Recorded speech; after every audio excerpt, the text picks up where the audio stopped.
Pull over. I definitely would not be able to. When you were saying stand up from a seated position without using your hands, I was like, well, can I use a knee?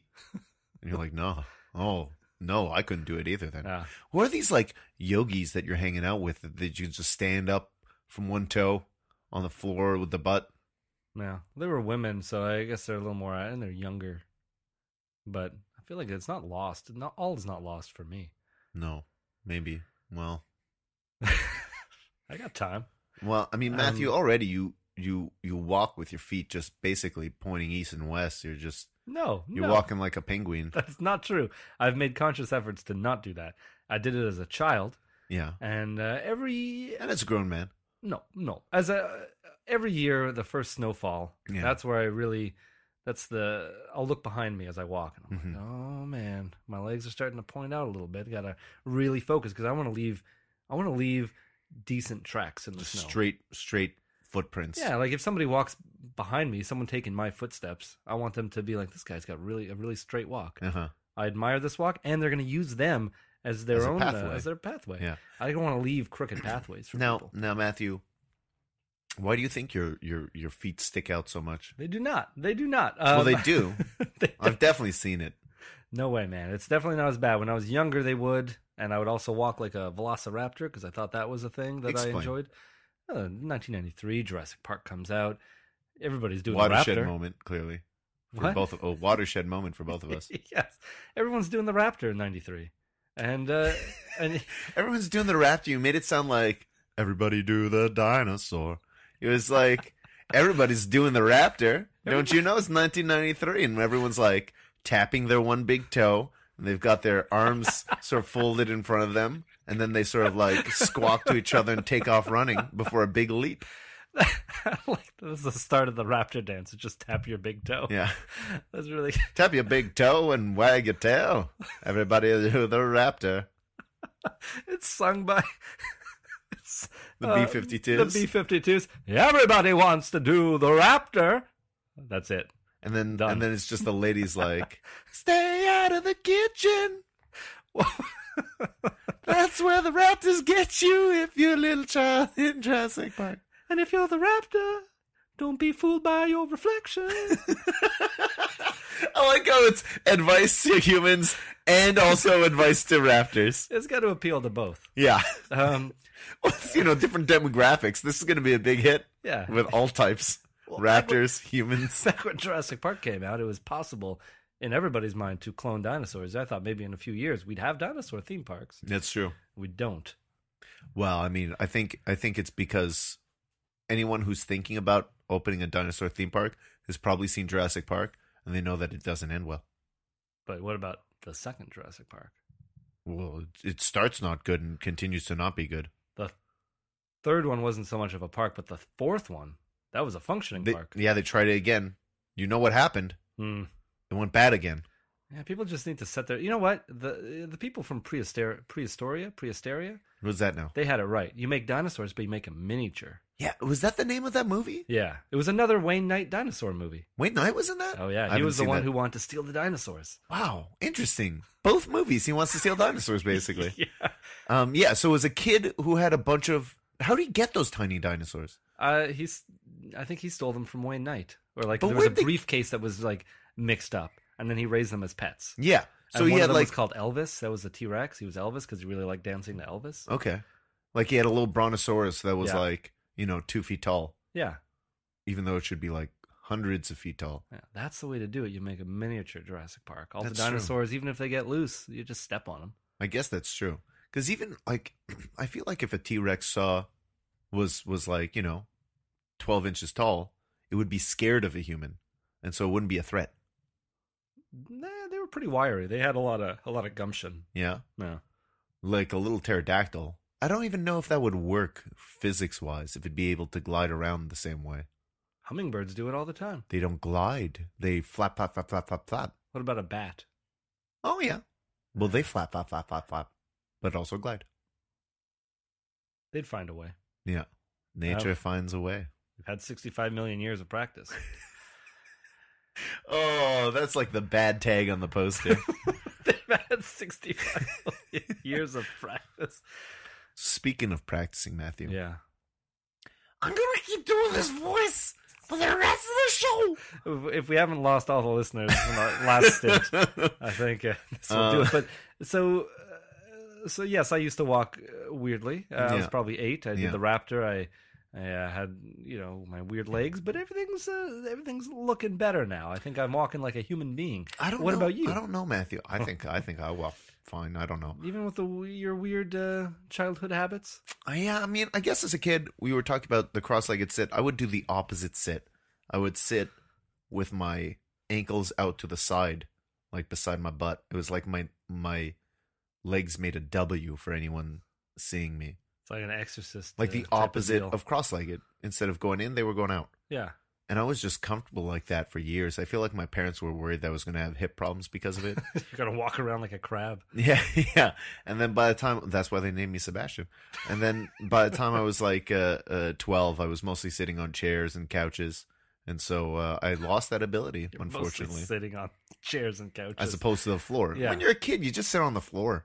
Yeah. Kids have low standards for seats. Do you not sit on the floor as an adult? Gosh, no. I did it once around Christmas for good 20, 30 minutes. And when I had to stand up, oh boy, I felt my age was just like, Yeah. And then I had to like walk around all stiff for a couple minutes.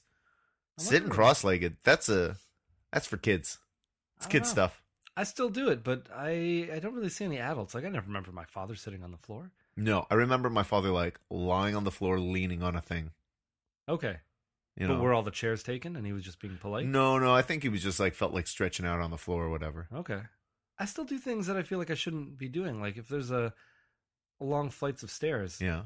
I don't just walk up those stairs. I kind of run up them. But jog up the stairs? No, I use my hands. I incorporate my hands into this business. You're like running up the stairs like a cat? Kind of. I run up, and then if you run up on enough of an angle, the front of your body is pretty close to the upper stairs, so you use your hands to kind of balance your body. You kind of slap the top step, and you spin around the rail. You run up the rest. Under what circumstances are you doing this, Matthew? Just if there's a lot of stairs. Sometimes you have to go 7 stories up, and you're not taking an elevator and running up the stairs. So hold on. Like you've got a stairwell to go up. Someone's like coming down with their briefcase, and you're just running up like a cat. I try not using to do your it hands. with people Now, around. Also, are your hands like really propelling you much, or is it just a thing you're doing because you're pretending to be like an animal? I'm not pretending to be anything. Okay. You are being a man. Yeah. Running like an animal. Yeah. Upstairs. It works pretty well. You should try it next time. Instead of just walking up the stairs like a chump, straight backed and just one step at a time. Yeah. You just fly through them like an animal. Now, Matthew, let's say there's a fresh snowfall and you're going to run up some outdoor stairs. What do you think the person coming up the stairs after seeing your footprints will think when they're both hand and footprints? Crooked footprints, straight handprints on each stair.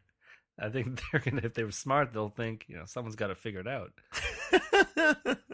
Now, Matthew, a follow-up question here. Are you using right foot, left hand? I can't divulge that information. Or right foot, right hand? I don't remember. Okay. Probably right. Matthew's pausing it out. Right and right. Posing now. Yeah, I'm climbing like Spider-Man climbing like a building. ladder. Yeah, like climbing a ladder. Yeah. I guess that depends on the person. It really for does. The ladder. If you're doing the alternate left hand. You gotta try it out. See what works best for you. But. Yeah. So Matthew, I've got a little piece of advice. After everything you've told me, I think you should buy a beach house. Done. Because then you'll live somewhere near the sand. Yeah. And go walk along the beach and always pay attention to how straight your feet are. You Sand don't need the difficult. snow. Very difficult to walk on, Sebastien. Your feet might go out because that's their natural state, but you'll be able to pay attention to what your footprints look like. Step 1. Step 2, not that many tall buildings at the beach, so you'll be able to walk up the 2-3 stairs you have like a man, like a human man. Okay. And beachfront property is valuable. Deal breaker. I'll tell you right now why. I can't wear sandals. Don't know how to do it. What? Flip flops. I mean, I can't you put them on. They don't work for me. What do you mean? They flop more than they flip. There's too much Flipping and a flopping? Yeah, it was one way or the other. I just can't keep them. It's a struggle to keep them on my feet. The back just flips and flops way too much. Maybe you need like a Birkenstock. What's that? Where it's got like ankle support. Not support, but like it clasps onto your ankle. Yeah, that's more of a sandal or heel. situation. Yeah. I can do sandals. Not flip-flops. Flip-flops, I don't know how people do it. For me, the main issue, also, I don't love the flip-flop. The flop and flip. I don't like it. But my main issue is the between two-toe connector there. You know what I'm saying? Yeah. How do you describe that part? I don't know. I just started thinking of a documentary about sandals called Between Two Toes. It's not a real documentary. You want to create a documentary? Yeah, like a flip flop document's like Between Two Toes. Between Two Toes. The flip flop story. The tale of the flip flop. Exactly. Back in the Middle Ages. It would be before then. Back in ancient Greece, they created a sandal. They flipped and flopped. Is that your Greek voice? This is my narrator. It's a mix between Ibo and Sebastien. When you need to be informed about something. Oh, I don't remember what you're doing. Oh, this is my narrator. Yeah. Anyway, episode 13. You can hear its birth. That's right. You know what? I was even calling back to it. I guess that's just in my mind what a narrator sounds like. Exactly. All right, Matthew. Yep. I think we've gotten to the point of the show where we rate on a scale of 1 to 10 our burgers. 1 being a poison burger, 10 $100 burger. Yep. Doesn't need to cost $100, but needs to taste like you'd be willing to spend $100 on it. Matthew, what did you think of your burger at Vallier in the old Montreal on McGill Street today? Bistro. Tomato didn't help it. Bun was kind of old-ish. The bottom of it was very too hard. Just too hard. Really? Mine wasn't too hard. It was just crispy outside. Burger was too small for the bun, in my opinion. $20 also. Too much for that burger. Did get a salad. Didn't love most of that salad. Not about the salad. It's about the burger. I think I'm not going to get a high rating. I'm going to give it a 5. Really? 0.5. Okay, just a smidge above a fine burger. Yeah, because it was fine. Slightly better than fine. Just tasted pretty good. Didn't really love all the spices that were in it. Didn't love the Val's sauce. Val's sauce. I could have done without it. Sauce was a mystery. I still don't know what it was. It was kind of sweet, kind of smoky. Only a little smoky though. Mostly sweet. Yeah. I don't know what's in Val's sauce. I should have asked. What'd you think? I actually quite like this burger. My enjoyment dipped after my first bite, so I was really chewing over the bread. The bread, like I said, was sort of like a French baguette style, a little crispy on the outside, but not that hard as a French baguette. Somewhere in between a normal bun and a French baguette, but it did taste a little stale. You have a fresh French baguette. That bread is so soft, moist, humidity coming out of it. Ooh. But no, this was not that. But the beef was delicious, cooked quite well, just a little pink. Okay. Seasoned well. The bacon was fantastic. I really enjoyed my egg on it. Really made the whole breakfast burger thing work for me. I mean, that's not what they were intending, but that's what I was intending when I put it in my mouth. Yeah. I'm going to give this burger a 7. Whoa. I'm going to say it was a good burger. All right. Despite the bun not being perfect, I still enjoyed it. It was maybe a little stale, but I still enjoyed the bun. It was a little different kind of a bun for a burger. And all the elements inside worked for me. The cheese was melty and tasty. It satisfied my craving. I woke up this morning. I told you when we met up, when I was in the shower, I was thinking to myself, man, I feel like a burger. You said no such thing. And I felt like a burger. We got to a brunch place. I also felt like brunch. Best of both worlds. Slam them together. 7-point burger. Vallier. Old Montreal. Matthew. Yeah. We're probably going to go for lunch next week. This week we kind of went for brunch. Just a little weird. Yeah, it turned out that way, didn't it? Kind of. Well, just for me, not you, actually.